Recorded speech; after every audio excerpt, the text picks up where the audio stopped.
السلام علیکم، آپ دیکھ رہے ہیں بریکنگ ویوز میں محمد مالک۔ بہت خبریں ہیں آج۔ ویسے اگر پاکستان پریس کانفرنس پہ چلتا تو ہماری جی ڈی پی بڑی اوپر جاتی۔ آج کس کی پریس کانفرنس نہیں تھی؟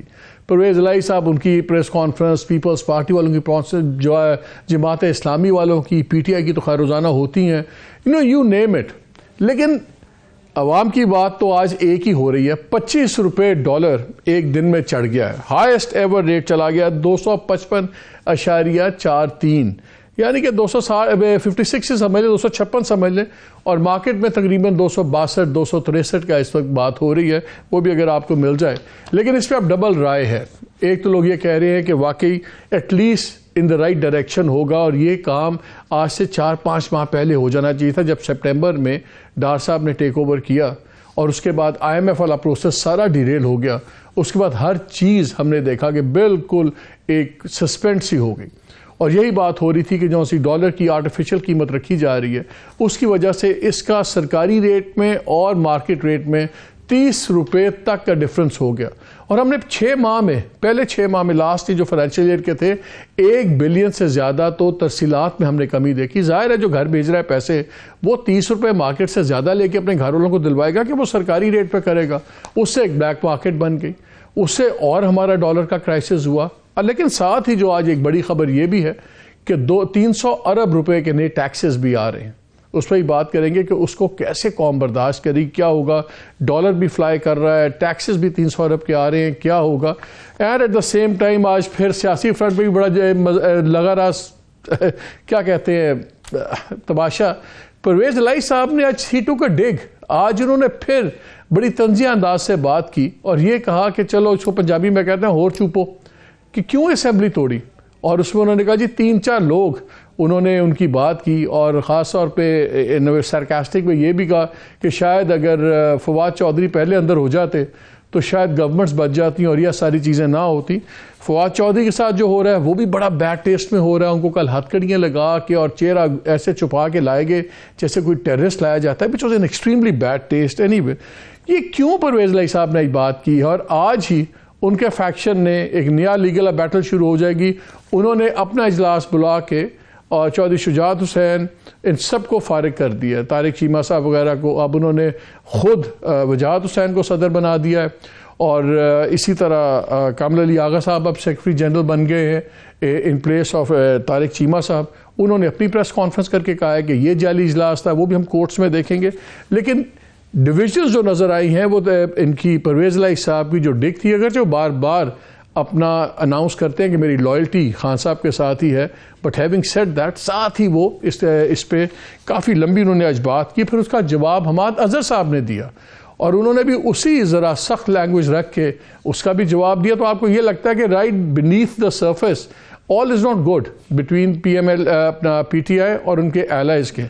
باقی کیسے ہوگا آنے والے دنوں میں، گورنمنٹ کیسے ڈیل کرے گی، کافی سوالات ہیں۔ اس سے ہم پروگرام کے پہلے حصے میں ہم بات کریں گے اسد عمر صاحب سے، جو سیکرٹری جنرل ہے پی ٹی آئی کے، اور سیکنڈ ہاف میں ہم ڈاکٹر مفتاح اسماعیل سے ہی بات کریں گے، اور کرنسی کے اوپر بات کریں گے، ڈالر کے اوپر بھی، کہ کہاں پہ جا کے بات رکے گی۔ السلام علیکم اسد۔ وعلیکم السلام۔ اسد صاحب نے ہمیں ٹیکنیکل ریزنز کی وجہ سے ابھی ٹیلی فون پہ جوائن کیا ہے، پھر ابھی تھوڑی دیر تک آپ ان کا حسین چہرہ بھی دیکھیں گے۔ اسد صاحب پہلے تو یہ مجھے بتائیں، یہ کیا ہوا آج یہ پرویز الہی صاحب والا؟ میں ذرا ایک بار ہی سنا دوں لوگوں کو انہوں نے کیا کہا، اور پھر اس کا جواب بھی حماد اظہر صاحب نے کیا دیا۔ خان صاحب کے ساتھ جو بیٹھنے والے تھے نا، بس وہ سرو لے گئے ساری پارٹی 3-4 بندوں کی وجہ سے۔ ایک تو بیچارہ میں نے بڑا افسوس ہے، کدی پہلے پڑھیا جاتا تھا ساڈا کام ٹھیک ہو جانا سی۔ میں حیران ہوں، یہ میاں اقبال کے جو سمن آباد کے وہ سارے کام ہو رہے ہیں، باقی محمود الرشید کے کام بند، لاہور کے کام بند۔ میں نے لاہور میں 21 ارب کے منصوبے دیے ہیں، میاں اسلم اقبال کا حلقہ اور محمود الرشید صاحب کے حلقے میں کم دے سکے ہیں۔ مجھے افسوس اس بات کا کہ یہی لوگ مجھے انہیں تروڑو ان کے تھے بھائی۔ خان صاحب کو ان لوگوں نے غلط گائیڈ کیا، اور آج دیکھے جو حالات، ہم نے ان کا ساتھ دینا ہے، ان کے شانہ بشانہ چلنا ہے۔ نون والے کچھ لوگ مجھے ملے، کہہ رہے تھے جی اللہ کا شکر کیتا ਹੈ ਕਿ ਤੁਸੀਂ ਅਸੈਂਬਲੀ ਤੁਹਾਡੀ ਟੁੱਟੀ ਹੈ, ਤੁਸੀਂ ਆ ਗਏ ਹੋ,